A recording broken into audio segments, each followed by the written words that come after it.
Hi, I'm Laura from YoungWritersWorkshops.com, and I want to talk about how to write a book critique. Critique is a forum where you can take some of the arguments made in a book or some of the points made in a book and give an opposing viewpoint, kind of pointing out some of the strengths and the weaknesses of a book. So start out by making a list for yourself of what some of the points that you'd like to address in your critique are.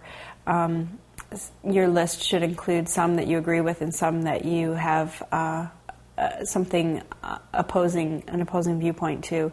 Next, organize it so that you have a paragraph for each point that you're addressing. You may wish to begin with your most important point. So decide which one you find the most important to talk about in your critique, and then organize that as your first paragraph.